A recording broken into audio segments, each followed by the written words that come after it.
안녕하십니까. 신의균의 국방TV 데일리 디펜스입니다. 자, 오늘 국제정세 이야기 해드리겠습니다. 배신을 하면 어떻게 된다 하는 거 지금 터키의 에르도안이 아주 극명하게 신랄하게 적나라하게 보여주고 있는 것 같습니다. 미국을 배신하고 러시아에 붙던 터키, 그런데 러시아의 뒤통수를 맞고 있습니다. 관련한 소식 알려드리겠습니다. 자, 신의균의 국방TV 그리고 신의균의 군사TV 구독, 알림, 좋아요 눌러주십시오. 안보, 군사, 국방, 무기 그 누구보다도 정확하게 알려드리겠습니다. 자, 터키와 시리아군이 시리아 북부의 요충지인 만비즈에서 결전이 임박했습니다. 자, 지금 알자지라가 보도를 했는데요. 지난 13일 미군이 철수를 발표한 시리아 북동부 알레포주의 전략 요충지인 만비즈 외곽지역에 터키 육군과 이를 지원하는 친터키 성향의 민병대 자유시리아군은 병력이 집결하기 시작했으며, 이에 대항하는 아사드 정권의 시리아 정규군이 만비즈 지역으로 대규모 병력 이동을 시작했다.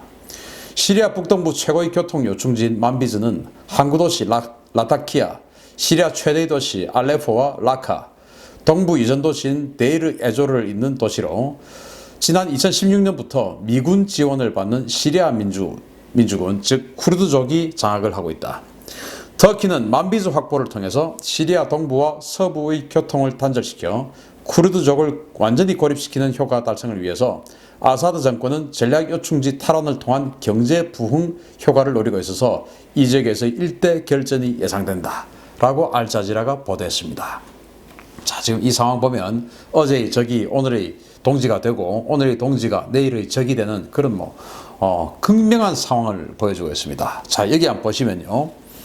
터키 육군이 시리아의 북서부입니다. 북서부 그 지중해 연안에서 가까운 곳에 만비즈라는 도시가 있는데, 여기에서 조금만 왼쪽으로 서쪽으로 가면 지중해가 있고요. 그러니까 항구 도시가 있죠. 그리고 동쪽으로는 유전 그리고 최대의 도시 이런 것과 연결되어 있는 교통의 요충지인 만비즈라는 도시가 있는데, 여기를 지금 현재 얼마 전까지만 해도, 지난주까지만 해도 미군의 지원을 받던 쿠르드족 민병대인 시리아 민주군이 장악을 하고 있습니다.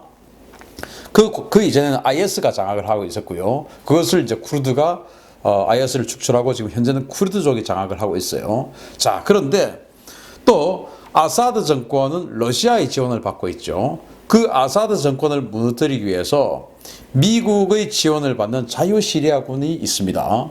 자, 그러면은 미국의 지원을 받는 자유시리아군은 당연히 미국의 지원을 받던 쿠르드족의 시리아 민주군과도 친했겠죠. 또 적은 아니었겠죠.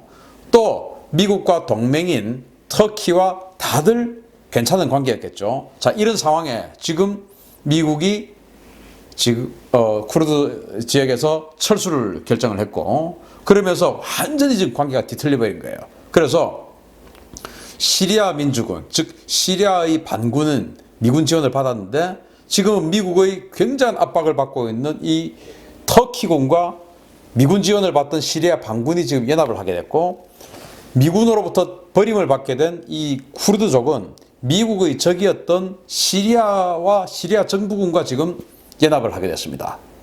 완전히 지금 어제의 적이 오늘의 친구가 되고, 오늘의 적이 내일의 지금 적이 되는 그런 상황이에요. 정리하면 쿠르드는 미군이 지원하는 나라의 그 세력이었고, 아사드는 러시아가 지원을 해서 시리아 정부군이죠. 미국과 완전히 대립관계에 있었는데, 그 쿠르드가 미군이 떠나면서, 미군이 버리면서 쿠르드가 다시 아사드 정권, 즉 러시아가 지원하는 시리아 정부군과 연합을 하게 됐습니다. 그리고 역시 미국이 지원하는 그 시리아 내의 반군, 즉 자유시리아군이죠. 여기를 미국이 지원하고 있었는데, 지금 미국과 대척점에 있는 터키와 연합해서 이 만비즈라는 도시를 장악하기 위해서 두 개의 국가와 두 개의 어떤 세력, 즉 네 개의 세력이 동상이몽을 꿈꾸고 서로 만비즈를 먹으려고 지금 이합집산을 하고 있는 상황이에요. 자, 이런 상황입니다. 터키 군사력 이동에 펜스와 폼페이오를 급한 미국입니다. 자, 이게 이제 CNN이 보도를 했는데요. 터키 쿠르드 침공 사태가 걷잡을 수 없이 확대됨에 따라서 현지 시각 16일 날 마이크 펜스 부통령과 폼페이오 국무부 장관이 포함된 특사단이 터키로 급파됐습니다. 도널드 트럼프 대통령은 현재 상황을 주시하며 터키가 옳은 결정을 하도록 노력하고 있다고 강조했다라고 CNN이 보도를 했는데, 지금 이 펜스 부통령, 폼페이오 국무부 장관, 또 오브라이언 대통령 국가안보보좌관, 이 완전히 안보 관련 최고 핵심 인사 3명이 동시에 지금 터키에 가서 에르도안 대통령을 압박하고 있습니다. 그러지 마라, 그러면 죽는다, 이런 압박을 지금 하고 있겠죠. 자, 이렇게 CNN이 보도를 했는데, 그런데 미국 압박에 터키는 지금 막 나가고 있습니다. 휴전 거부에 미군을 겨냥한 폭격까지 대포를 미군 지역에다 쏘아버렸어요. 자, 이렇게 이야기합니다. 10월 15일 날 기자회견을 하면서 에르도안 대통령이, 그들 즉 미국이죠, 우리에게 휴전을 종용하고 있지만 나는 결코 휴전할 생각이 없다, 이렇게 선언을 하고, 또 10월 11일 날 지금 이제 이 쿠르드 지역에 미국의 미군 특수부대가 전진기지로 지금 쓰고 있는 곳이 있어요. 당연히 우리나라야 워낙 인구 밀도가 높으니까 여기가 저기 같고 저기가 여기 같고 하지만 이 사막 지역은 그렇지는 않죠. 그러니까 띄엄띄엄 뭔가 있는데, 미국 특수부대가 운영하고 있는 기지에서 불과 300m 떨어진 곳에 터키가 포격을 가한 겁니다. 대포를 쐈어요. 그래서 미 국방부 고위 관계자는 그것을 의도적이다라고 평가를 했어요. 뭐라고 했냐?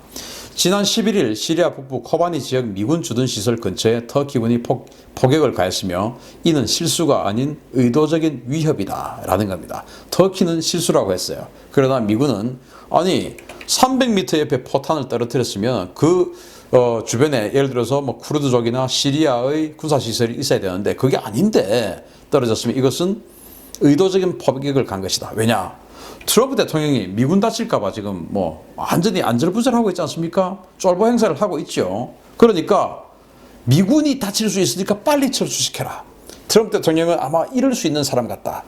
과거의 어떤 다른 미국 지도자들은 감히 우리 미군에게 지금 협박을 한단 말이야. 이건 용서할 수 없어. 이렇게 나오는 게 보통의 미국 대통령이었는데, 트럼프 대통령은 혹시 미군이 지금 다쳐가지고 우리가 의도치 않는 전쟁에 빠져들어서는 안 돼. 그러니까 미군 다치기 전에 더 빨리 철수시켜. 이럴 수 있는 사람이다라고 판단하고 지금 일부러 겁을 주기 위해서 때린 거다. 이렇게 미 국방부 관계자는 본 것이죠. 저도 그렇게 봅니다. 자, 그러면서 이건 좀 국내용 같은데, 미국과 당당히 맞서겠다고 하는 터키 정부입니다. 터키 외무장관이 의회에서 연설을 하는데, 의회니까 또 자기네들도 여당도 있고 야당도 있고 하는데 여기에서 뭔가 좀 멋진 말 좀 해야 되겠죠. 이건 다분히 국내 정치적 요소가 가미된 내용일 텐데, 그렇거나 말거나 간에 세계에 보도가 되기 때문에 이것은 미국이 당연히 보죠. 뭐라고 이야기하느냐?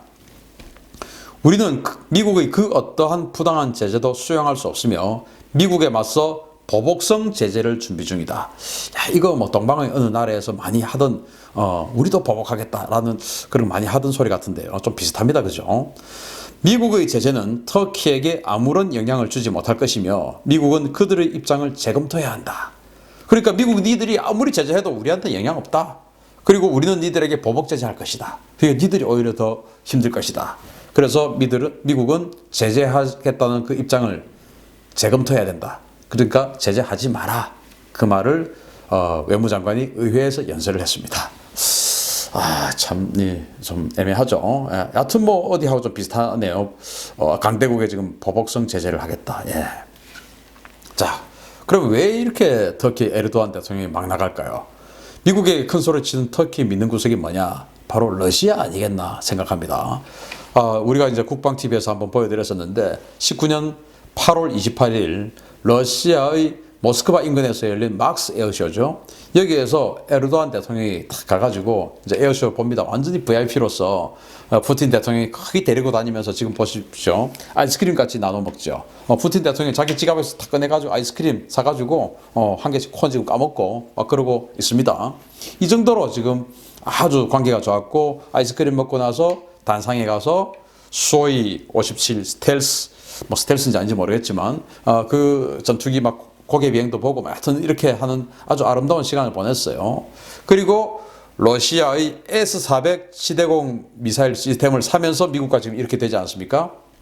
그러니까 그 S400을 15억 달러치를 샀는데 그 S400 15억 달러치를 사면서 러시아와 급속히 가까워졌고 이 에르도안 대통령은 이 보스포러스 해협을 장악하고 있다. 그러니까 미국이 감히 우리에게 어떻게 할 거냐라는 그런 지정학적인 자신감도 있었겠죠. 그런 상황에서 러시아와 이렇게 급속히 가까워지니까 그래 미국 없으면 러시아하고 하면 되지. 이런 생각을 했는지는 모르겠습니다. 자, 그런데 터키군의 진격에 뿔이 난 푸틴입니다. 왜냐? 시리아는 바로 러시아의 군사기지도 있고 오랫동안 대를 이어서 러시아와 혈맹 관계를 맺어왔던 나라입니다. 그래서 푸틴은 군사적 충돌은 절대 용납 못한다. 자, 15일 날 푸틴이 에르도안에게 직접 직통전화를 했습니다. 이렇게 이야기합니다. 나는 지금 만비즈에서 벌어지고 있는 상황에 대해 대단히 우려하고 있다. 그곳에서의 그 어떤 충돌도 절대 용납하지 않겠다. 라고 이야기하는 겁니다. 아니, 겨우 뭐 미사일 15억 달러치 사고 지금 나한테 지금 뭐 하는 거야, 지금? 어? 까불지 마. 지금 이거 아니겠습니까? 자, 그러면서 터키군에 앞서서 만비즈에다가 러시아군이 지금 헌병대를 집어넣었어요. 자, 2019년 10월 16일 러시아 헌병대가 만비즈에서 순찰하고 있는 모습인데 놀라운 것은 러시아 국기를 달고 있고 한쪽에는 시리아 국기를 달고 있습니다. 당연히 시리아군은 이 만비즈를 순찰하고 있는 이 헌병대를 때리지 않겠죠. 또 만비즈가 지금 누가 장악하고 있습니까? 쿠르드족이 장악하고 있습니다. 그러니까 어제 미국하고 완전히 혈맹 관계였던 쿠르드는 지금 러시아의 보호를 받고 있는 것이고 이 시리아는 쿠르드가 점령하고 있는 이 만비즈를 탈환해서 교통의 요충지를 장악해서 경제적 부흥을 이루려고 하고 있는 겁니다. 이 아사드 정권이. 그러니까 시리아의 경제적 이익은 지금 현재는 러시아의 경제적 이익과도 굉장히 밀접하고 있습니다. 워낙 교류가 깊으니까요. 자, 그러면 이 러시아 헌병대가 지금 몇 명이 들어가 있는지 모르겠으나 이렇게 러시아 헌병대가 만약에 죽거나 다치면 터키의 공격 때문에 러시아가 가만히 있지 않겠죠. 이게 바로 인계철선입니다. 우리 동두천 이쪽에 미국의 포병부대가 주둔하고 있듯이 다 그런 겁니다. 그래서 이제 터키가 공격할 수 없는 그런 입장이 된 거죠. 자, 여기 보면 트럼프 대통령 같은 경우는 쿠르드 지역에 전 쿠르드 지역에 있던 그 미군 50명을 빨리 철수시키자 해서 철수시켰지만 이 푸틴은 지금 바로 여기다가 헌병대를 집어넣어서 보호를 해주고 있어요. 그래서 자, 어제까지만 해도 미국 편이었던 이 쿠르드 내 편, 또 시리아 또 더 보호하고 쿠르드도 내 편 만들자 뭐 이런 생각이 들었겠죠. 헌병대 좀 보내면 해결되니까. 자, 결정적인 순간에 시리아 편을 들어준 러시아입니다. 왜냐? 러시아 에르도안, 터키 에르도안은 러시아가 이럴 줄은 몰랐겠죠. 지금 미국의 트럼프하고 완전히 등을 지면서 이 러시아제 무기 S400을 사고 앞으로 전투기까지 러시아제를 살 것으로 지금 보여지고 한 이런 와중에 러시아가 이렇게 강경하게 나올 줄 몰랐겠죠. 그러나 이 아사드는 대를 이어서 세습하고 있는, 북한처럼 대를 이어서 세습하고 있는 그런 정권인데 이 아사드 정권이 러시아에게 얼마나 친밀한가 하면은 이 아사드 정권이 이 시리아가 러시아에게 갚을 돈이 130억 달러가 있었답니다. 그런데 그 130억 달러 중에서 푸틴이 무려 100억 달러를 탕감해 줬어요. 러시아가 그렇게 돈이 많습니까? 돈 많은 나라 아니죠.